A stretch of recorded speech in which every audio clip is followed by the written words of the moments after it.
Hello and welcome to my presentation of inclusive education. In this video, we will explore the aims and principles of inclusive education and ways to implement it. So what is an inclusive education? Inclusive education refers to a wide range of strategies, activities, and processes that seek to make reality the universal right to quality, relevant, and appropriate education.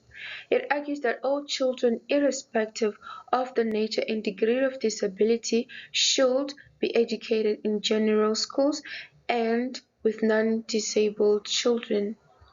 Inclusive education is not just about schools, it is much broader, encompassing many community initiatives and alternatives to formal schooling from birth throughout life.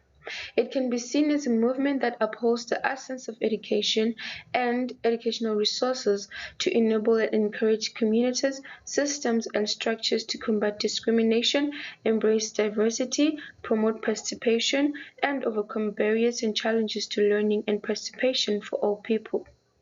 All differences according to age, gender, ethnicity, language, health status, economic status, religion, disability, lifestyle, and other forms of differences are acknowledged and respected. Promoting inclusivity in education creates a world where there is peace, tolerance, sustainable use of resources, and social justice, where the basic needs and rights are met. It is about changing the system to fit the student, not changing the students to fit the system. It locates the problem of exclusion firmly within the system, not the person or the characteristics. The aims of inclusive education is it provides students with greater academic and social achievement opportunities. This includes opportunities to participate in the full range of social, recreational, arts, sports, music, daycare, after-school care, extracurricular, faith-based, and all other activities. Inclusion in schools goes a long way in helping remove this negative stigma in society towards disabled people. Students in an inclusive education environment naturally learn to take up the responsibility of caring for one another. Principles of inclusive education include equity, accessibility, equality, participation, and belonging. Equity is a fundamental principle that guarantees all students, irrespective of their backgrounds or abilities, have opportunities to succeed academically. Every student has distinct needs and experiences that can influence their learning and development. Prioritizing educational equity helps schools and teachers build a welcoming and encouraging environment where all students can succeed.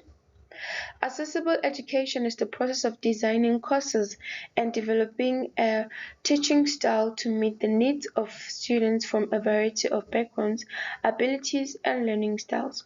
People learn in different ways, therefore, there is no right way to learn or teach. Participation in education refers to the involvement of students in the decision-making and learning processes of their education.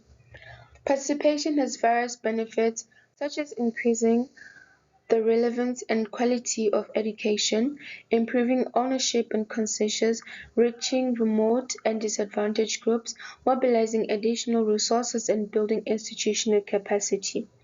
Participation can also foster autonomy and empowerment among students.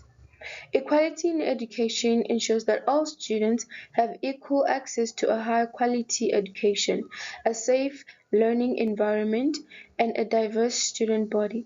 The aim of equality in education is to create an educational system that caters to students of all kinds and develops the educational experience accordingly. Belonging in education refers to the sense of acceptance that a kid has at the school. At school, students frequently refer to it as fitting in or feeling secure, and it is.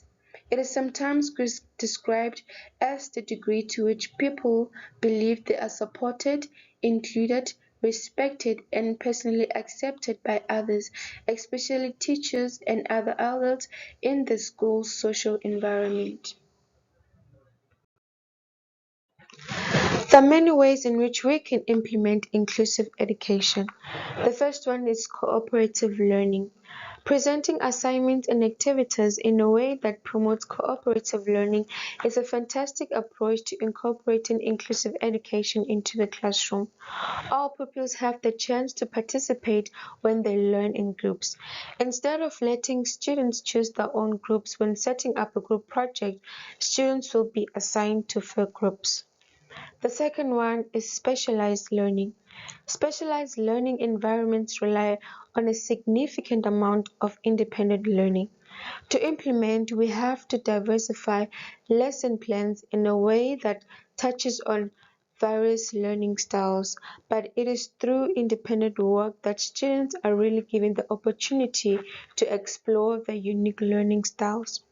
The third one is adapted lessons and tasks.